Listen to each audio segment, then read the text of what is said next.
Volvemos de esta pausa. En Pauta Semanal habla Gabriel Vega y junto a Hernán Ferreira y Eduardo Manzanares estamos discutiendo importantes temas regionales, locales, nacionales, internacionales de coyuntura, sobre todo política. Estamos en momentos bastante especiales y excepcionales a nivel mundial, a nivel global, por la pandemia por coronavirus y también a nivel nacional estamos en un momento específicamente histórico. Estamos a puerta, a pesar de que lo debimos haber elegido hace una semana, pero se postergó producto de la pandemia, un muy buen motivo para postergar en todo caso. Vamos a elegir a quienes van a escribir una nueva constitución, representantes de la ciudadanía dividida en distritos que va a hacer asamblea para poder escribir una nueva carta fundamental.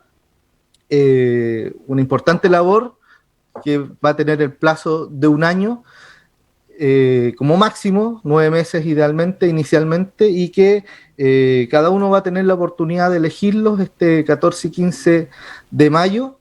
Les invitamos a informarse porque junto a estas elecciones van a haber otras importantes elecciones ya tradicionales como de alcalde y concejales, pero también el nuevo cargo del gobernador regional.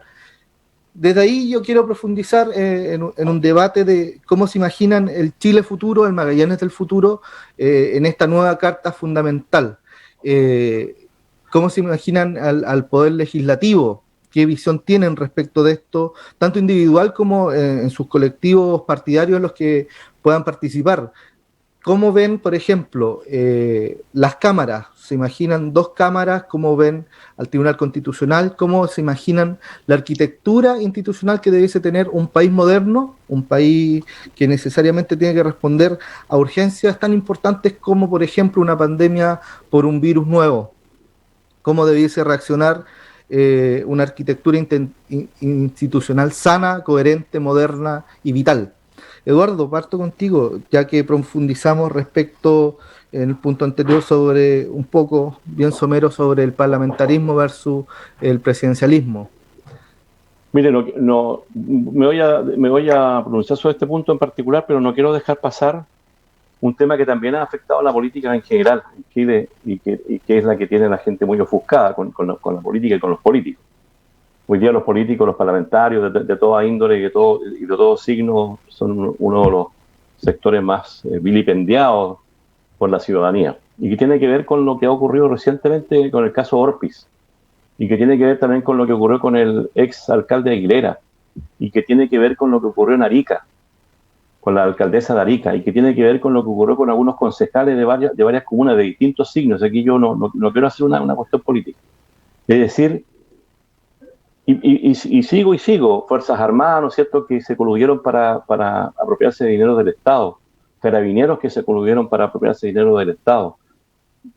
Creo que la lista es larga, es decir, cuando vemos que las instituciones del Estado fallan, todas en su conjunto, todas de alguna forma se coluden para corromperse, ¿no es cierto?, y para apropiarse de dinero y para hacer malas prácticas, ¿no? Entonces es legítimo lo que la gente piensa finalmente de todo. Es injusto, pero es legítimo. Injusto porque no todos hicieron eso, lo que se dice. Entonces cuando eso ocurre, cuando hay un nivel de corrupción, se requiere de más agilidad del Estado para resolver esos problemas. A mí me parece bien que finalmente parlamentarios de toda índole, alcaldes, concejales y consejeras tengan que pagar con cárceles cuando han cometido, ¿no es cierto?, las cosas que han cometido, porque para los ciudadanos comunes y corrientes la cárcel es lo más común cuando cometen un delito. Y esto está ocurriendo por primera vez en Chile. Eso es un buen signo de que estamos avanzando en esa materia. Dicho eso, efectivamente, yo creo que el presidencialismo es hoy día una carga demasiado onerosa y fuerte para el Estado porque lo inmoviliza cuando no tiene el apoyo de sus seguidores. La mayoría de los últimos presidentes y presidentas de la República han ejercido con una mínima mayoría. 53, 54, 51, etcétera, etcétera. Y por lo tanto les cuesta mucho avanzar en el tema, ¿no es cierto?, de imponer sus políticas públicas, ¿no es cierto?, que son su programa, cuando se encuentran que 2 o 3 de sus aliados en un momento se salen de la fila y se pasan para el otro lado.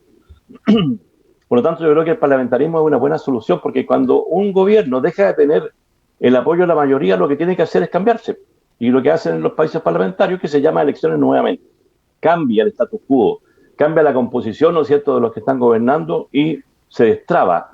Hoy día Chile está paralizado porque el único que puede mandar leyes que tengan obviamente gasto fiscal es el presidente, no lo puede hacer nadie más.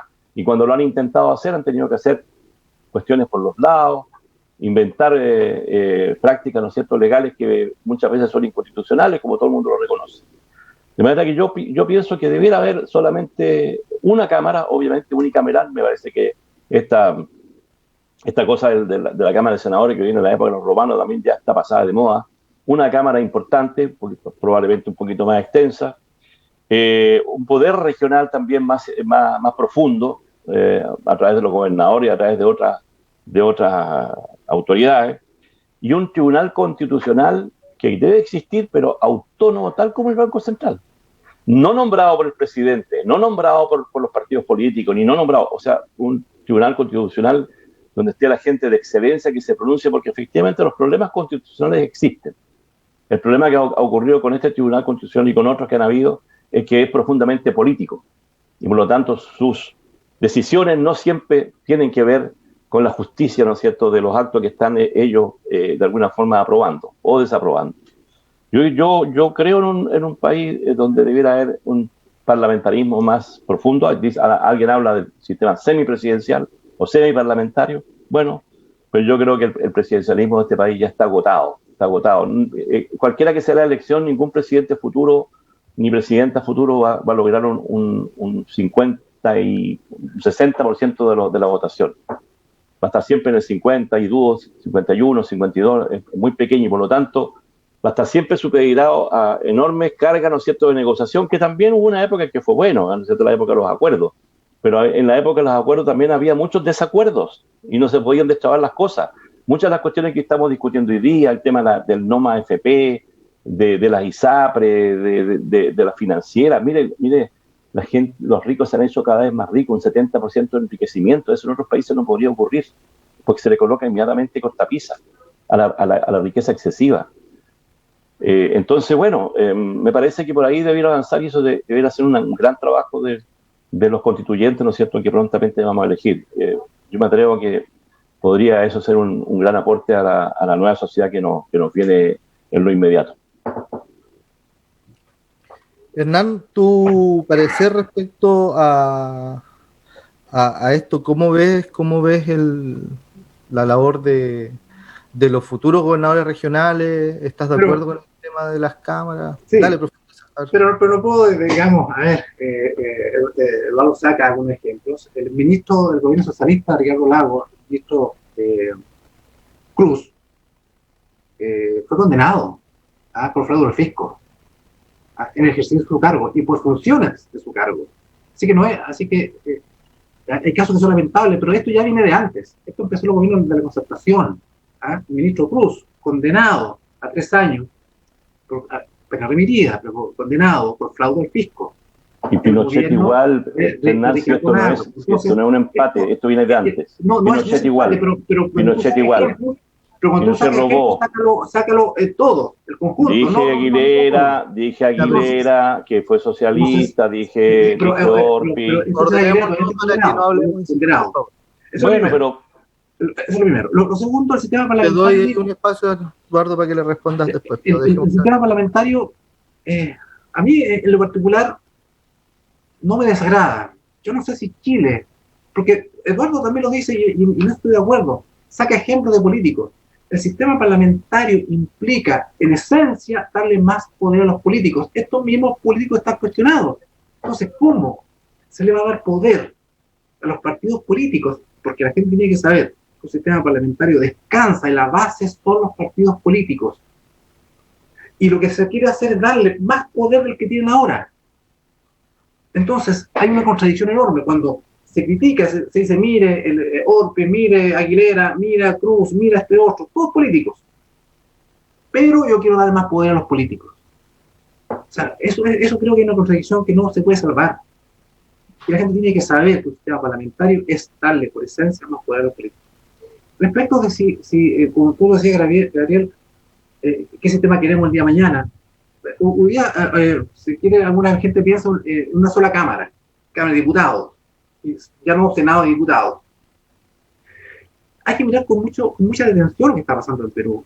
Y el ejemplo de Perú, porque hay mucha gente que lo ve con desdén. Perú, no. Perú es un país importante en la región. Fíjate, tiene 33 millones de habitantes, tiene más de 33 millones de habitantes. Tiene una sola cámara, unicameral, Cámara de Diputados. Y sabes, son 122 solamente diputados. Imagínate, tiene más del doble, tiene casi el doble de Chile y tiene menos diputados que Chile. Y acá lo que hizo el gobierno de concertación, ¿qué hizo? A la mayoría, tratar de tener más diputados, más políticos. Entonces, hay que entender que los países más serios tienen menos, su sistema, ¿cierto?, es más eficiente, son menos pero más eficientes. En Perú tienen, no siendo un sistema parlamentario, tienen un sistema, la gente ha escuchado, de que el Congreso puede, siendo un sistema presidencialista, más o menos, puede vacar, puede, ¿cierto?, expulsar al presidente de su cargo. Y el Congreso elige otro. Entonces, ahí hay que mirar con mucha atención y no decir sistema parlamentario, porque no sé si un día la clase política, ¿cierto? Yo hablo de todos, ¿ah? De todos, está preparada para un sistema parlamentario donde se le va a dar más poder. Yo creo que no está preparado. En España, siendo un sistema parlamentario, también tiene un Senado. Tiene Senado y Cámara de Diputados, y es un sistema parlamentario. ¿Ya? Y el Senado recoge las autonomías, las comunidades autónomas. Se eligen por comunidades autónomas. ¿Ya? O sea, las regiones además están representadas, ¿cierto?, en el Senado. Entonces, esto no es algo decimonónico, algo muy antiguo del Senado. Hay que mirar con mucha atención de esto. Entonces, quizás habría que buscar un sistema más de menos presidencialista, pero parlamentario. Creo que Chile no está preparado por lo que hemos estado viendo. Creo que las malas prácticas de los políticos en este Congreso especialmente, creo que ellos mismos están diciendo: no podemos darle a ustedes más poder, ¿ah? No podemos darle a ustedes más poder, y creo que debemos tomar lección de eso, ¿ah? En fin, y el tema de los gobernadores, para cerrar la pregunta, bueno, siempre se dijo desde el primer día que faltaban más cuadrar o redondear mejor la facultad de los gobernadores. Un poco cojo, vamos a tener un sistema extraño, poco que no es habitual en Chile, que nunca fue habitual, que gobernadores que son de una ideología distinta al presidente. Y no sé si cómo se va a armar esto, digamos, ¿ah? Puede ser bueno en algunas cosas, malo para otras. La práctica nos va a decir si efectivamente resultó este experimento a la chilena. O sea, para terminar el chiste de Coco Legrand. Supermercados espectaculares, unos carritos de supermercado, pero una rueda estaba mala. Comíamos todo, pero la rueda del supermercado, el carrito del supermercado estaba mala, o sea, a la chilena. No sé si va a funcionar. Bueno, sí, dale, Eduardo. Bueno, hay algunas cosas que obviamente son una exageración de Hernán. Yo no tengo en particular, y obviamente por razones personales, nada en contra de la política ni de los políticos honestos, que son, creo, más que los deshonestos, como ocurre en toda sociedad humana y en todo índole de cosas, ¿no? De manera que a mí no me preocupa que los políticos, al que Hernán se refiere en forma tan despectiva, siendo él un militante de un partido, ¿no es cierto?, y además dirigente, poco menos que tengan que alejarse, bueno, y irse a la Luna o a Marte, aprovechando estos espacios, estos viajes espaciales que hay ahora, y dejar que las cosas se resuelvan solas. Yo creo que no, tiene que haber más política y más políticos, pero de buena calidad. Y yo lo que entiendo, lo que creo, es que un parlamentario, como está en el territorio, tiene más preocupación y tiene más conciencia de lo que ocurre efectivamente en el país. Un presidente lo que generalmente genera es un personalismo único en este país, y yo lo he visto y lo he sufrido en algunas épocas, lo hemos sufrido. Si el presidente no dice nada, no se hace nada. Los ministros siempre están esperando que le den el visto bueno. Pocos ministros se atreven a salirse de la línea, y los que se salen, todos sabemos lo que les pasa. Ahí está el caso de Winchumilla, en el caso de la Bachelet, y creo que han habido varios casos en el caso de Piñera. Entonces, por eso que creo que el parlamentarismo representa más la democracia efectiva, ¿no es cierto?, de las personas. pero son políticos y van a ser siempre políticos, incluyendo aquellos que son independientes. Van a ser política. Eso no va a cambiar y ojalá que no cambie. Si nosotros nos dejamos gobernar por la anarquía, ahí sí que estamos en graves problemas. De manera que entre el personalismo presidencial, donde prácticamente la iniciativa del Ejecutivo, ¿no es cierto?, radica y descansa en el presidente o la presidenta, eso ya está agotado, le está haciendo mal al país y es cuestión de ver lo que está ocurriendo ahora, donde el presidente Piñera en los últimos años no ha podido presentar casi ninguna ley porque todas le son rechazadas porque no tiene mayoría en el Parlamento. Y en el Parlamento obviamente no hay capacidad de negociar porque le llega la matriz, ¿no es cierto?, y la orden. ¿Cuántos parlamentarios de Renovación Nacional y de la UDI, inclusive hoy día, quieren el tercer retiro, pero desde el presidente le llega la orden de que no, porque no está dentro de su proyecto político? En un parlamentarismo ya se hubiera llegado a acuerdo. Y si no hubiera llegado a acuerdo, el primer ministro ya habría colapsado y habría tenido que llamar a elecciones para volver a recombinar la situación política del interior y se habría avanzado. Así que yo creo que el sistema presidencialista está agotado, que hay que buscar nuevas fuentes. No digo que el parlamentarismo per se sea la solución, pero creo que es una alternativa. Pero los próximos años tendrán que ser, obviamente, para mejorar esto, para avanzar, para que la política pública se haga en serio, el Estado se profundice sus cambios, que no los ha hecho como corresponde. Y bueno, y la pandemia nos tendrá de cabeza todavía, no solamente un par de meses, un par de años más. Así que esto no va a terminar. Y en este tráfago, ¿no es cierto?, de los acontecimientos que nos llegan cada día, tenemos que ser capaces de sentarnos a pensar entre todos cómo mejoramos esto, porque lo que está ocurriendo no está bien. No está bien que se roben la plata las Fuerzas Armadas, los carabineros, que los parlamentarios se coludan, ¿no es cierto?, para aprobar leyes con la ley de pesca, que reciban dinero, ¿no es cierto?, de empresas, ¿no es cierto?, de distinta índole, como ocurrió siempre. No está bien eso. La gente ya no quiere más de eso. Quiere a los políticos buenos, y hay mucha gente que está dispuesta a hacer bien la política. Y yo creo que eso se vería mucho mejor a través de un sistema parlamentario. Eso, Gabriel, gracias por el... Las arquitecturas institucionales del país se han acostumbrado mal acostumbrados digo, a estos lavados de imagen. El INJ antiguo o Secretaría de la Juventud hoy día se llama INJU porque hubieron hechos ahí que tuvieron que cambiarle la imagen. Chile Deporte antiguo ahora se llama Instituto Nacional de Deporte porque hubo que hacerle lavados de imágenes, porque hubo hechos de corrupción entre medio. Y tenemos muchos casos, Mobgate, enumeramos varios entre los tres. El tema... Te cuesta decir Fuerzas Armadas, man. Carabineros. Milico Gate. Parece que tú tienes tu favorito. No sé si tienes tu favorito. Son corrupciones a todo nivel y yo creo que tenemos que condenarlo transversalmente todo, con la misma fuerza. Yo di los ejemplos que no se dijeron acá. Así es. Finalmente, lo que uno busca en una arquitectura institucional es estabilidad. Para que haya estabilidad tienen que haber mecanismos de contrapeso. O sea, si tenéis una figura parlamentaria muy potente, que si, dicho sea paso, Hernán, si son menos los parlamentarios, le estáis dando más poder, po. Claro. Y si tenéis una sola cámara, más poder aún. No van a tener una cámara de contrapeso. Eso es cosa que te produce el diálogo y el equilibrio. Yo estoy súper de acuerdo que existan dos cámaras que tengan un contrapeso, pero que representen algo distinto a la cantidad de habitantes, al mecanismo de distritos y circunscripciones, sino que puedan representar, por ejemplo, un territorio, a la región, un senado regional, por ejemplo, como lo hace España, que decía Hernán, que finalmente te representa a las comunidades autónomas. Finalmente, esas instituciones tienen que tener mecanismos de contrapeso para el otro poder. O sea, si el Parlamento te puede bajar al jefe de gobierno, el jefe de Estado te puede disolver el Parlamento. ¿Y eso qué produce? Inestabilidad. Yo estoy de acuerdo con la tradición republicana chilena y latinoamericana de un principio, que podamos elegir universalmente al representante del Estado, del gobierno, independiente si es la misma figura o no, el jefe de Estado y de gobierno. Pero de que lo podamos elegir democráticamente nosotros, yo creo que va a ser muy resistido de que lo elija un parlamento.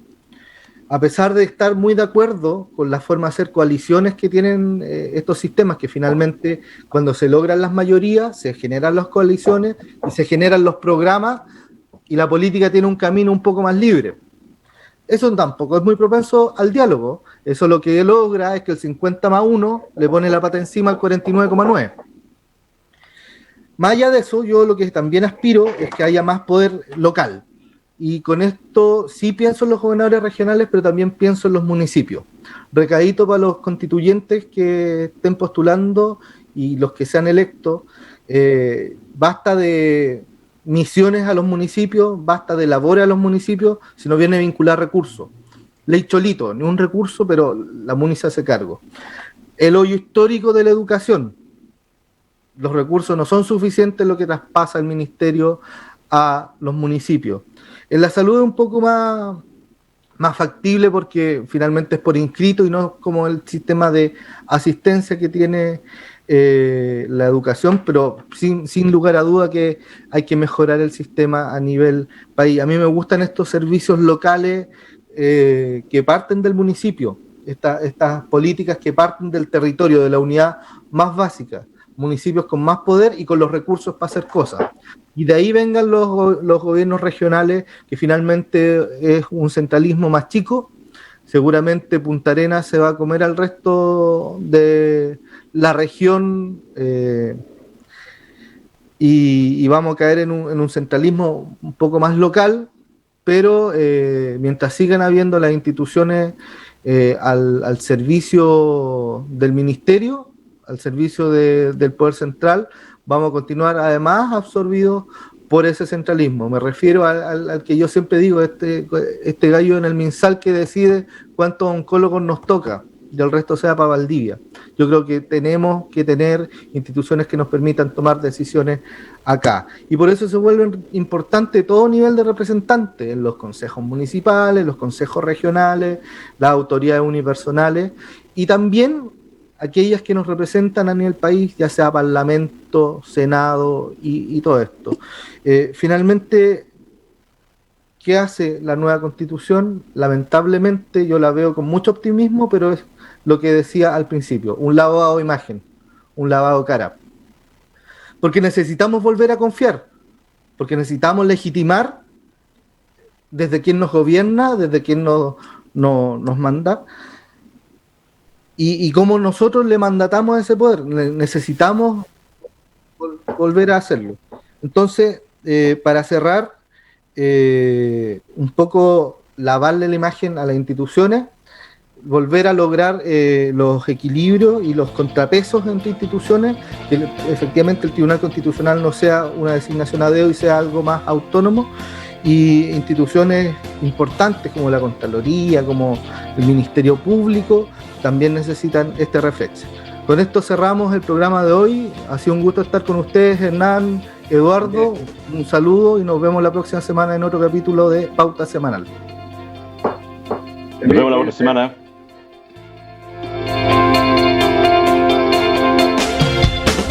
Polar Comunicaciones, radio, televisión e internet presentó Pauta Semanal. Participan Yanira Lara, Hernán Ferreira, Eduardo Manzanares, Cristian García y Juan Francisco Miranda. Polar Comunicaciones. Después de la noticia, el análisis.